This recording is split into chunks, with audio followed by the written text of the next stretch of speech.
आज की वीडियो में हम डिस्कस करने वाले हैं साइंस के इम्पोर्टेंट क्वेश्चन के बारे में।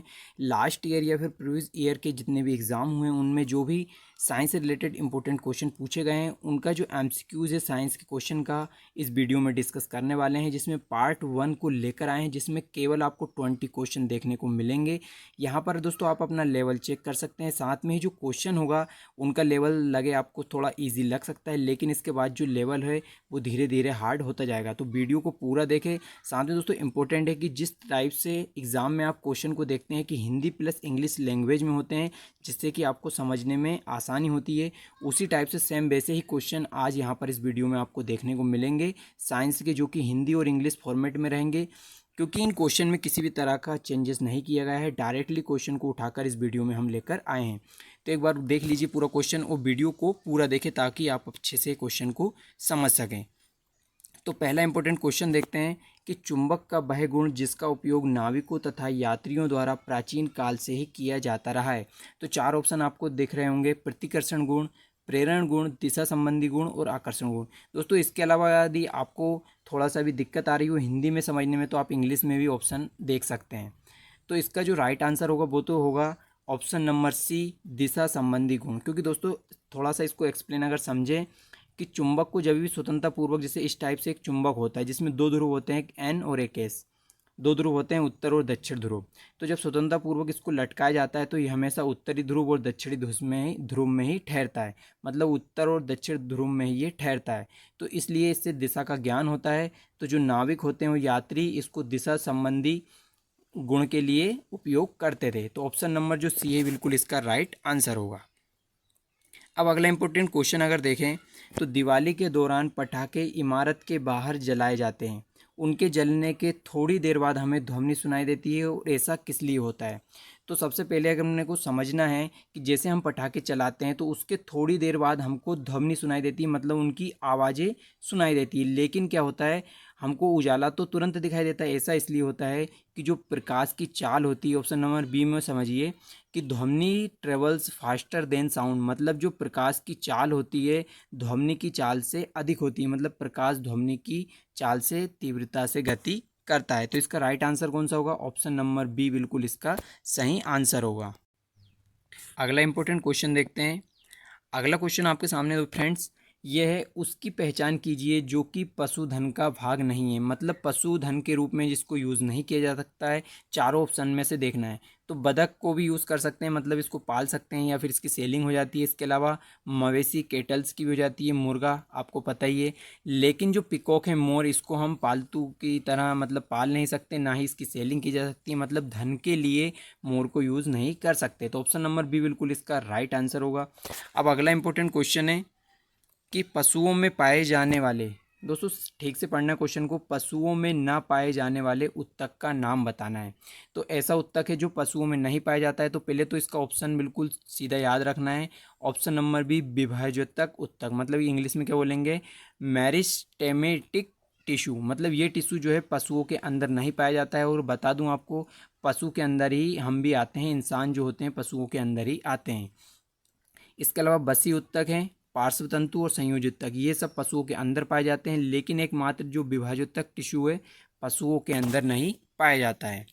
तो इस तरह से ये चीज़ें याद रखनी थी। अगला इंपॉर्टेंट क्वेश्चन है कि दोस्तों इजी भी क्वेश्चन है, आपको बेसिक समझ में आ जाएगा। आरोही क्रम में समय की सही इकाइयों या फिर यूनिट को लिखना है, मतलब कि सबसे छोटी यूनिट।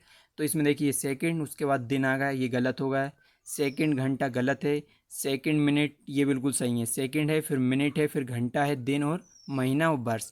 इस तरह से ऑप्शन नंबर सी बिल्कुल इसका राइट आंसर होगा, मतलब इसमें यूनिट्स जो समय की है वो आरोही क्रम में जमाना है। आरोही या फिर क्या बोलते हैं, असेंडिंग, यानी कि बढ़ते हुए क्रम में। अब अगला इंपॉर्टेंट क्वेश्चन है कि हैजा इसके कारण होता है। हैजा या फिर पूछ सकता है कोलेरा, मतलब कोलेरा किसके कारण फैलता है। तो चार ऑप्शन दिए हैं, कवक, फंजाई, या फिर प्रोटोजोआ, या फिर वायरस, और या फिर जीवाणु। तो जो हैजा होता है उसको याद रखना है, ये जीवाणु के द्वारा फैलने वाला रोग है।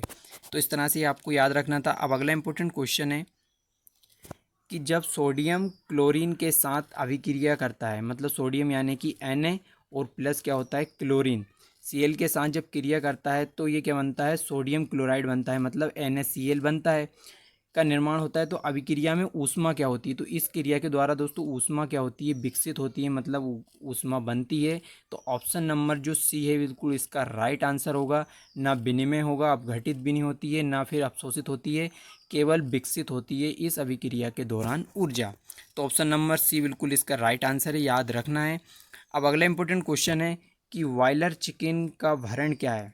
फ्रेंड्स, क्वेश्चन के लेवल पूरी तरह से जिस टाइप से एग्जाम में पूछे गए थे सेम ऐसे कैसे यहाँ पर मैं लेकर आया हूँ। तो समझने की कोशिश कीजिएगा कि बॉयलर चिकन का भरण क्या है। तो इसका ऑप्शन नंबर ए बिल्कुल राइट आंसर है। विटामिन से भरपूर संपूरक के साथ पर्याप्त मात्रा में वसा एवं कार्बोहाइड्रेट से भरपूर एक प्रोटीन है। कौन सा? Boiler chicken. मतलब बॉयलर जो चिकन है का भरण क्या है, मतलब क्या क्या होता है इसके अंदर। तो विटामिन से भरपूर संपूरक के साथ पर्याप्त मात्रा में इसमें फैट यानी कि वसा होता है और कार्बोहाइड्रेट युक्त प्रोटीन इसमें होता है बॉयलर चिकन के अंदर। मतलब आपको इस टाइप से क्वेश्चन को समझना है। ऑप्शन नंबर ए बिल्कुल इसका राइट आंसर होगा। अब अगला इंपॉर्टेंट क्वेश्चन अगर देखें तो इसमें पूछा है कि चार कक्षित, या फिर इसको इंग्लिश में क्या बोलेंगे अच्छे से समझने के लिए, 4 चेम्बर, मतलब 4 चेम्बर हृदय वाले सरीसृप का नाम लिखें। मतलब कि जो सरीसृप है उसके अंदर 4 कक्ष पाए जाते हैं। पहले तो आपको समझना है कि सरीसृप क्या होता है। जो भी दोस्तों रेंगने वाले जीव होते हैं उनको बोला जाता है सरीसृप, या फिर क्या बोलते हैं इंग्लिश में रेप्टाइल। तो अब ये आपको समझ में आएगा, रेप्टाइल या सरीसृप रेंगने वाले हो गए। अब यहाँ पर बैरना से छिपकली है, गिरगिट और मगरमच्छ, चारों रेंगने वाले हैं और चारों सरीसृप है। लेकिन एक जो अपवाद है, एक्सेप्शन जो है मगरमच्छ, इसके अंदर 4 चेम्बर पाए जाते हैं, मतलब 4 जो हृदय कक्ष पाए जाते हैं मगरमच्छ के अंदर ही पाए जाते हैं। और बाकी इन सब के अंदर कितने? 3 पाए जाते हैं। तो इसका राइट आंसर क्या होगा? ऑप्शन नंबर डी मगरमच्छ, जो कि 4 कक्ष इसमें पाए जाते हैं। तो इस तरह से पूरा क्वेश्चन आपको याद रखना है और इसके साथ फैक्ट भी आपको याद करते चलना है। अब इम्पोर्टेंट क्वेश्चन है कि हृदय, धमनियाँ तथा सिराएं एक साथ कार्य करती है, ये संगठन किस तरह का उदाहरण है। फ्रेंड्स, हृदय होगा हार्ट, आर्टरी और वेंस, मतलब ये सभी क्या होती है, एक दूसरे से कनेक्टिव टिश्यू, एक तरह से कनेक्ट होती है, वो पूरी बॉडी में फैली होती है। मतलब ये अंग प्रणाली का हिस्सा होती है। ऑप्शन क्या थे? टिश्यू थे, उत्तक, कोशिका, अंग। लेकिन अंग प्रणाली या फिर ऑर्गन सिस्टम बिल्कुल राइट आंसर है, जो कि पूरी बॉडी में ये एक तंत्र की तरह फैला होता है, ध्वनि, सिराएं और हृदय। तो इस तरह से पूरा क्वेश्चन था, याद रखना है। अब अगला इंपॉर्टेंट क्वेश्चन है कि एड्स के द्वारा संचारित नहीं हो सकता, मतलब 4 ऑप्शन दिए किसके द्वारा एड्स नहीं फैल सकता है। पहला है लैंगिक संपर्क, गले लगाना, स्तनीय स्तन्य आहार, या फिर रक्तदान। तो फ्रेंड्स याद रखना है कि जो एड्स है केवल गले अगर नॉर्मल लगते हैं तो इसके द्वारा नहीं फैलेगा। बाकी इसका ऑप्शन क्या होगा? ऑप्शन नंबर बिल्कुल राइट आंसर होगा। लेकिन जैसे लैंगिक लैंगिक संपर्क है इसके द्वारा भी हो सकता है। स्तन्यते मतलब कि ब्रेस्ट फीडिंग जो होती है इसके द्वारा भी एड्स फैल सकता है। और इसके अलावा जो ब्लड ट्रांसफ्यूजन मतलब कि रक्त को एक दूसरे से ट्रांसफ़र करने के द्वारा भी एड्स फैल सकता है, केवल गले लगने के द्वारा एड्स नहीं फैलता है। तो इसका राइट आंसर बी नंबर बिल्कुल सही होगा। अब अगला इंपॉर्टेंट क्वेश्चन है कि सूक्ष्म जीव जो शर्करा के एल्कोहल में परिवर्तन में खमीर कर्मक की तरह कार्य करते हैं, मतलब जो सूक्ष्म जीव क्या करते हैं, शर्करा को एल्कोहल में परिवर्तित करते हैं और खमीर कर्मक की तरह होते हैं वो क्या कहलाते हैं? तो ये खमीर या फिर इनको क्या बोला जाता है, यीस्ट के नाम से भी आ सकता है। तो ऑप्शन नंबर सी है बिल्कुल इसका राइट आंसर। अब इसी से रिलेटेड एक इम्पोर्टेंट क्वेश्चन और है फ्रेंड्स, ये भी एग्जाम में डायरेक्टली ऐसा पूछा गया है कि फलों के रस में मिलाए जाने वाले खमीर में होने वाले अवायवीय श्वसन में शर्करा किस रासायनिक पदार्थ में बदल जाता है। मतलब जो फलों का जो रस होता है इसमें खमीर मिलाया जाता है तो वो शर्करा किस रासायनिक पदार्थ में बदलता है। सिट्रिक एसिड है, फार्मिक एसिड है, लैक्टिक एसिड या एल्कोहल। तो ऑप्शन नंबर जो डी है क्या, एल्कोहल, इसमें बदल जाता है, बिल्कुल इसका राइट आंसर होगा। अब अगला इंपॉर्टेंट क्वेश्चन है कि वह सर्वाधिक सुविधापूर्ण दूरी जिस पर कोई व्यक्ति सामान्य आंखों से पढ़ सकता है, मतलब एक निश्चित दूरी जिससे हम कोई सी भी चीज़ को या पढ़ सकते हैं किताबों को, वो कितनी होती है? तो वो होती है 25 सेंटीमीटर या फिर 25 सेंटीमीटर, इसका बिल्कुल राइट आंसर होगा।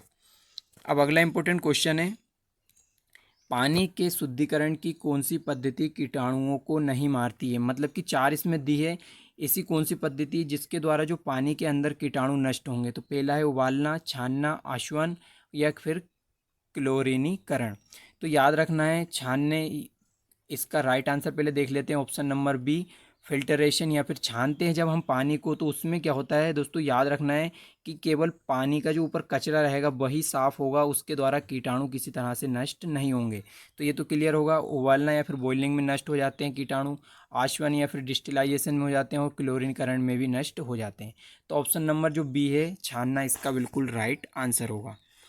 अब अगला इंपॉर्टेंट क्वेश्चन है, देखना इसको थोड़ा सा रेशो में दिया है, समझने की कोशिश करना। एस्ट्रोजन जो कि किस में पाया जाता है, जिस तरह से अंडाशय के अंदर एस्ट्रोजन पाया जाता है उसी तरह से टेस्टोस्टेरोन किसके अंदर पाया जाता है।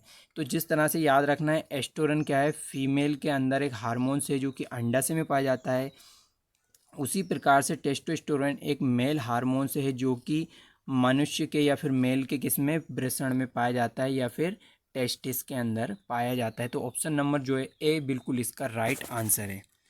अब अगला इंपॉर्टेंट क्वेश्चन है कि नरम मिट्टी से निर्मित निपटान योग्य कप कुल्हड़ों को प्रोत्साहित नहीं किया जाता है, क्यों? मतलब कि थोड़ा सा इसको समझने की कोशिश करना दोस्तों। जो नरम मिट्टी होती है, इससे जो कप बनते हैं, जैसे हम नॉर्मल जो चाय पीने के कप होते हैं उनको कुल्हड़ बोला जाता है, उनको बनाने के लिए मतलब गवर्नमेंट प्रोत्साहित नहीं करती, तो क्यों नहीं करती? तो इसके 4 ऑप्शन दिए हैं, देख लेते हैं, सभी को आसानी से समझ आ जाएगा। ये अस्वच्छ होते हैं, या फिर ये अनमनीय पदार्थ से बने होते हैं, या फिर उन्हें बड़े पैमाने पर मिट्टी की ऊपरी उपजाऊ परत का नुकसान होगा, या फिर चाय का स्वाद अच्छा नहीं होगा। तो ये भी दोस्तों गलत आंसर होगा इसका, कौन सा, चौथा, ये भी नहीं होगा। ये अस्वच्छ होते हैं, गलत है। ये भी अनियमित पदार्थ, ये भी गलत।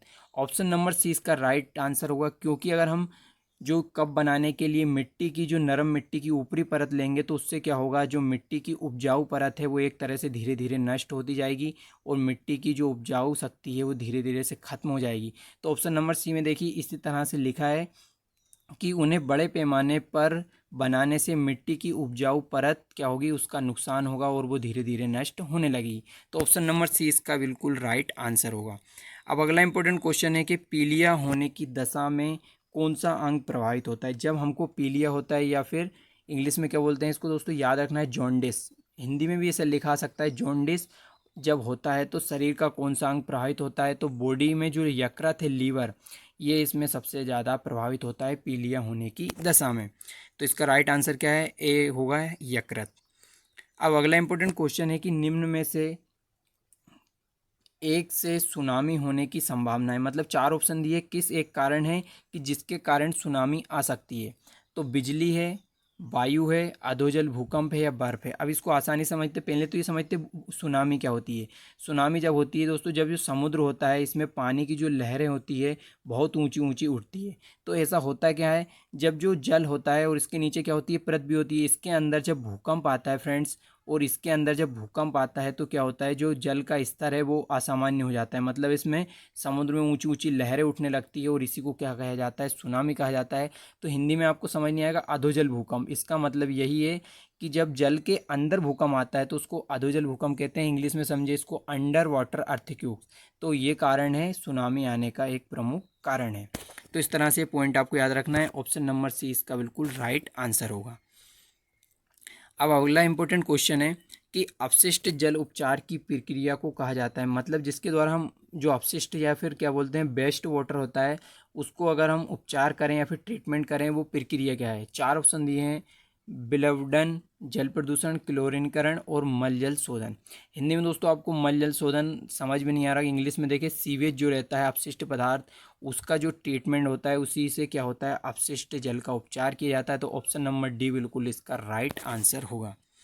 अब अगला इंपॉर्टेंट क्वेश्चन देखते हैं दोस्तों। आज ये वीडियो यहीं पर समाप्त होती है। इस प्रकार से आपने वीडियो के अंदर दोस्तों 20 क्वेश्चन दिखे और आपको पता चला होगा किस टाइप से क्वेश्चन एग्जाम में पूछे गए हैं। तो दोस्तों वीडियो आपकी कैसी लगी, वीडियो को जरूर कमेंट बॉक्स में बताएं। साथ में ही दोस्तों नोटिफिकेशन बेल को भी ऑन कर दें ताकि लेटेस्ट वीडियो की अपडेट आपको मिल सके। Thank you so much for watching this video.